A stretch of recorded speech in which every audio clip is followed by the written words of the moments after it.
எல்லாரும் எப்படி இருக்கீங்க? இப்போ வந்து சின்ன பிள்ளைங்களுக்கு வந்து சட்டுன்னு ஒரு ஸ்நாக்ஸ் செய்கிறதுக்கு வந்து இந்த பொட்டுக்கடல ஸ்நாக்ஸ் செய்யலாம்.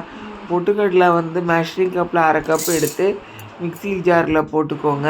அதே கப்பில் வந்து 1/2 கப்பு வந்து நாட்டு சர்க்கரை இல்லைன்னா வெள்ளை சீனி எடுத்து அதையும் அந்த மிக்சியில் போட்டுருங்க.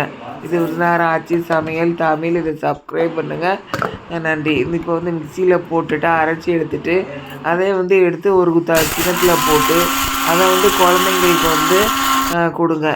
நம்ம வந்து டக்குன்னு ஒரு ஸ்நாக்ஸ் செய்கிறது இதை மாதிரி செஞ்சு சாப்பிட்லாம். நன்றி.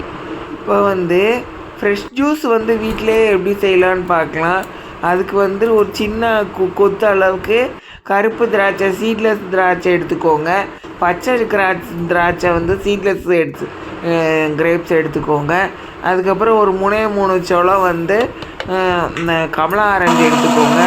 எல்லாத்தையும் நல்லா கழுவிட்டு மிக்சியில் போட்டுட்டு அதுக்கு கூட வந்து ஒரு மெஷரிங் கப் வந்து ஒரு கப் அளவுக்கு நாட்டு சர்க்கரை இல்லைன்னா வெள்ளைச்சீனி போட்டு அதையும் மிக்சியில் போட்டு அடித்து எடுத்துகிட்டு இந்த மாதிரி வடிகட்டுறதுல வச்சு வடிகட்டி எடுத்துருங்க. ஃப்ரெஷ் ஜூஸ் வந்து ரெடி ஆச்சு. 2 முட்டையை வச்சு எப்படி முட்டை குழம்பு செய்யலான்னு பார்க்கலாம். அதுக்கு 2 வந்து பல்லாரி வெங்காயம் எடுத்து தோலை உரிச்சிட்டு சாப்பரில் போட்டு நல்லா சாப் பண்ணி வச்சுக்கோங்க.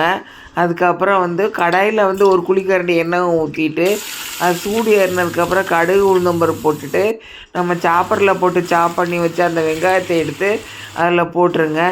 ஒரு 2 டேபிள் ஸ்பூன் வந்து குழம்பு மிளகாத்தூள் போட்டுக்கோங்க. ஒரே ஒரு டீஸ்பூன் அளவுக்கு உப்பு வந்து எடுத்து போட்டுக்கோங்க. குழம்பு மிளகாத்தூள் எப்படி செய்கிறதுன்னு ஏற்கனவே ஒரு வீடியோ போட்டிருக்கேன். அதை பார்த்து குழம்பு மிளகாத்தூள் செஞ்சுக்கோங்க.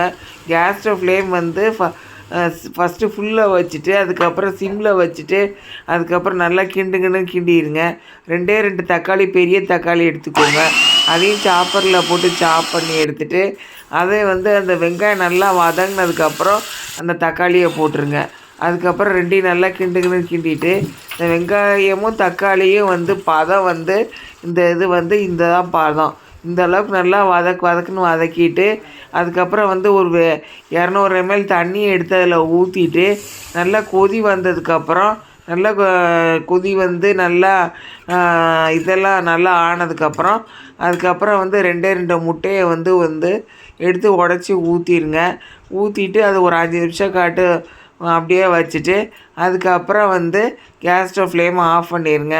இது வீட்டில் இருக்க பொருளை வச்சு சட்டுன்னு ஒரு குழம்பு செய்யணும். இந்த மாதிரி செஞ்சு சாப்பிட்லாம். இந்த மாதிரி சமைச்சு வந்து குடும்பத்தில் எல்லோரும் கொடுங்க. இந்த மாதிரி சமைச்சு சாப்பிடுங்க. நன்றி.